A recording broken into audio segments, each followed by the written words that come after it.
This is practice A for 7.1. We're going to find the area of the right triangle, and we're going to write our answer in simplest radical form. So the way we're going to do this is exactly the same way as we did it here. It's the same process, except you're going to write your answer a different way. So instead of decimals, now we want simplest radical form. And there's not a lot of room there to work with, so I'm using a separate piece of paper. If you're going to find the area of this triangle at number 27, you need to multiply this times this and take half of that. So the height on this triangle is 8. The base we don't know, but we can figure it out. And that's a lot of where the work comes in for this problem. How do you figure this out? It's got to be exact. It can't be a decimal. Well, that's a leg. So that means you're going to subtract your hypotenuse squared and your leg squared. Take the square root.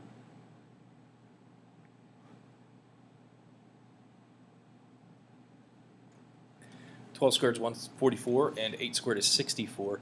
If you subtract those, you end up with 80. So your radicand is 80. Is 80 a perfect square? Look at your perfect square list. 80 is not a perfect square. 81 would be. So we know this answer is a little bit less than 9. But we need the exact answer. So you could call it the square root of 80 right now, but that's not simplest radical form. It would be exact. What you need to do is find a perfect square, obviously from this list, that goes into 80. 64 doesn't, 49 doesn't, 36 doesn't, 25 doesn't. I'm not sure about 16. So here's what I'm doing. I want to know if 16 goes into 80. So I divide it. Notice how you get a whole number. That's what you're looking for. You're looking for a perfect square that divides evenly into that radicand. So the square root of 80, I'm splitting this into the square root of 16 times the square root of 5, and I'm making my 16 a different color because 16 is a perfect square. So when you take the square root of a perfect square, you get a whole number. Now you still have to multiply it by that radical, square root 5. So here is the length of the other leg, 4 square roots of 5. You can say it like that, or you can say it as 4 times the square root of 5. So what do you do with this? Put it right here. 4 square root of 5. Now you need this answer in simplest radical form also. Half of 4 is 2. 2 times 8 is 16. Don't forget about that square root of 5. So we have 3 numbers here without radicals. Multiply those together, then put the radical of 5 on after. The unit here was inches squared.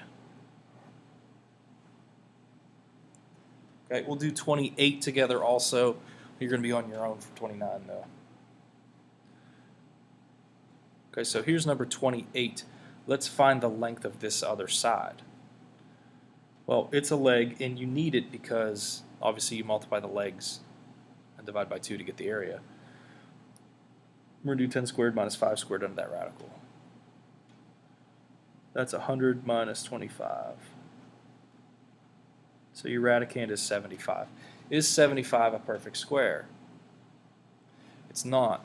But you need to find a perfect square from this list that goes into 75. Most of you that have good number sense know that 25 is a perfect square and know that 25 goes into 75. So you're splitting the square root of 75 into the square root of 25 times the square root of 3. The square root of 25 is 5. The square root of 3 does not simplify. Now, what do you do with this? That's how long this is.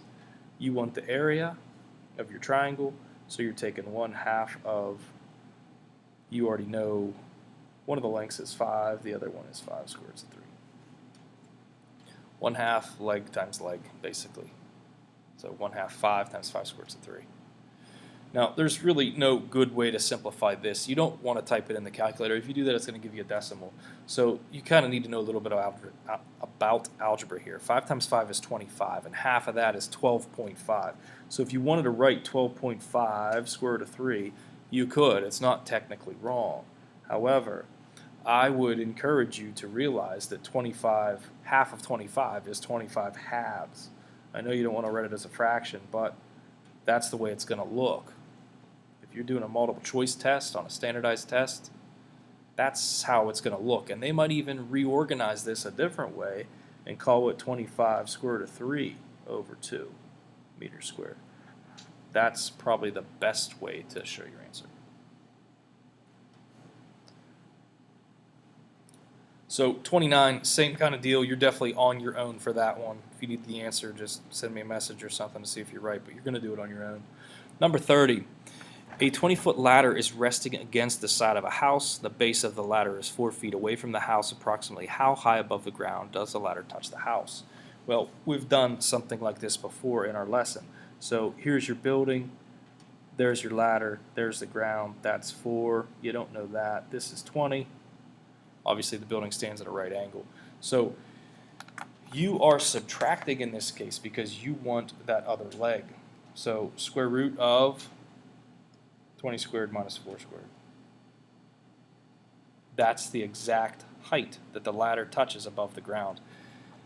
It doesn't say how to write your answer. So maybe we'll do it both ways. 19.60 is what I'll call it. That's the rounded answer, but it's not exact. This is exact, but that's rounded. Well, if we show this work,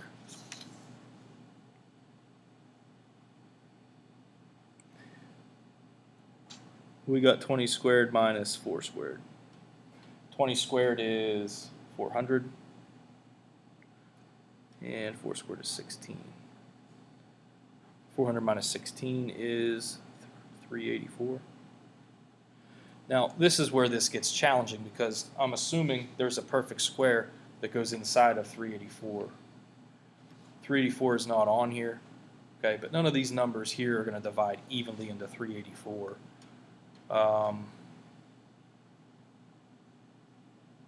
don't think 196 does, but that's the first one that's making me think. 384 divided by 196. That's not it. Well, what about 384 divided by 169? That's not it either. 384 divided by 144. So all I'm doing is I'm searching for that other number. I'm searching for the perfect square and the other number that give you 384. How about 384 divided by 121? Still no good. Well, it's not going to be 100. What about 384 divided by 81? Still no good. 384 divided by, I'm just going up the list here, 64.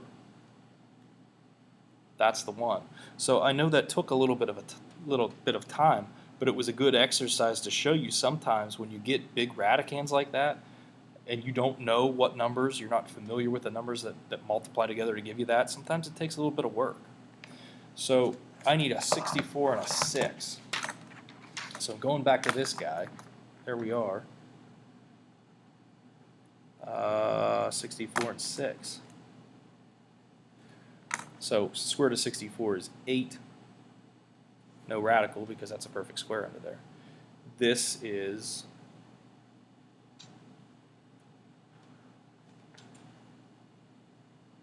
the length there that we found over here. I lost my place for a second. This guy. This guy and this guy are exactly the same. I'll show you. Remember, this is how we did this in the beginning. You can't see that. 20 squared minus 4 squared. See that number? Isn't that the same thing as 8 square root of 6? That better be. And it is. So these are your exact answers. Obviously, when I write it like this, that's rounded. This is much, much better for an answer.